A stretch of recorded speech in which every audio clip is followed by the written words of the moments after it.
In this video, we'll learn how to insert table of contents in a Word document. So to enter table of contents in a Word document, it is mandatory that we should have a long document. So this is a long document that I have of 17 pages. This is downloaded. To insert table of content, it is very important that we keep in mind one thing, that is, table of contents are the content with subheadings. So the main heading and the subheading, the style of these two should be different, point number one. And point number two is, for the entire document, the style of subheadings and the style of the heading should be same for the entire document. So this is the heading. You can see the style is same as the first one. And these are the subheadings. For the second one also, the subheadings, the style is same. So this we have to keep in mind. Now to enter table of content, initially or normally table of contents are inserted just after the main page, the cover page. So this is the first page I am taking. You click anywhere, then go to the reference tab. From the reference tab, table of contents group.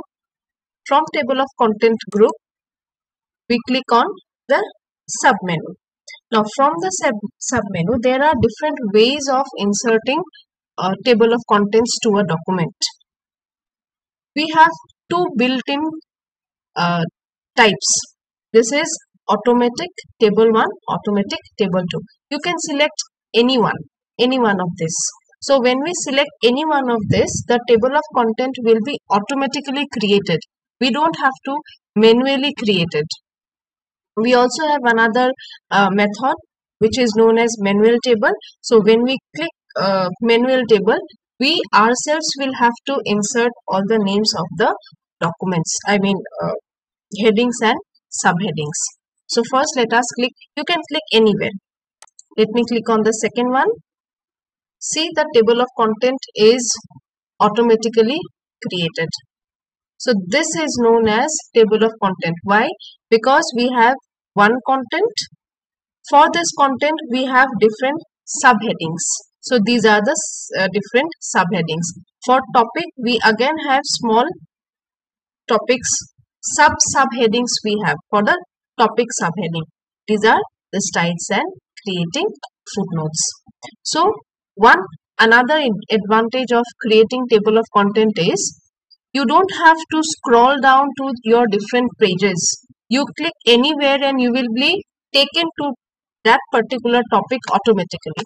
So if I click on styles, see, I am automatically taken to that style paragraph. That means the contents that are created in the first page, they are hyperlinked with the different paragraphs or different headings and subheadings. Those are created in the document.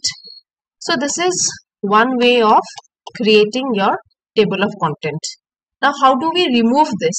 You select anywhere in the table of content, then again reference tab, table of content, submenu, remove table of content. It is deleted. Now I'll show you another method using the manual type. Again, reference, table of content, we type or we click on the manual table. Now as you can see this, here the names of your document headings and subheadings are not typed. You will have to type it by yourself.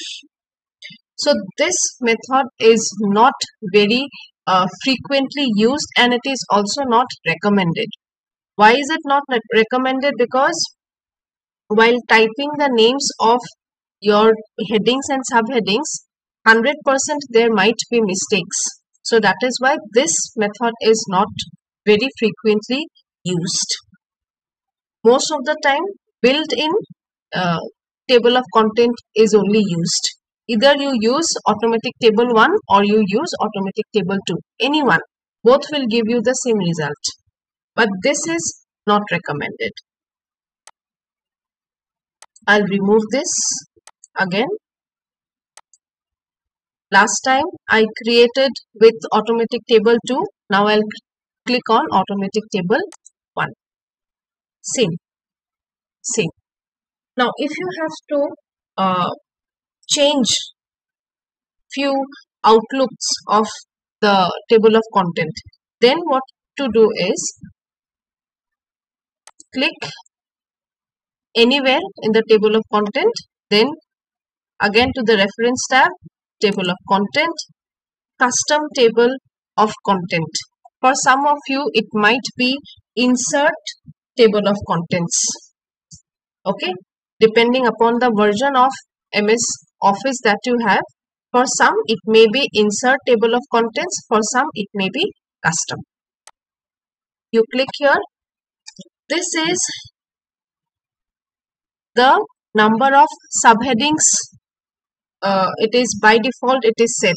So if I want more subheadings, I can just simply go on increasing. Okay, or if you want less, that also you can decrease, up to you. By default 3 is set. Now this is the tab leader. As you can see, these lines. So the pattern you want, anyone you can select. Another thing you can do is you can modify your styles. Whatever way, however way you want. You click on modify. Any style you select, click on modify again. From this page, you can set your requirements. Whatever you want. Where do you want to change your style? Then what type?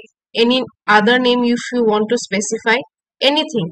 Any other style you want to give, size you want to make it bold, you want to underline, any changes you want to make, you can do it. Click OK and your changes will be applied. Okay, so right now I'm not applying any changes, so I'm clicking on cancel. Cancel here also, here also. After you apply the changes to this table of content, the this image will not be automatically updated. So to update it, what we have to do is we have to click anywhere on the table of content and then click on update table. So when you click on update table, 2 options you will get, whichever you want to update. If you are making changes to the page numbers, then you can click on update page numbers only. Or if you are making changes to the entire document, then you can click on and update entire table. You can select this, click OK, and your changes will be applied to the table of content as well as the rest of the documents.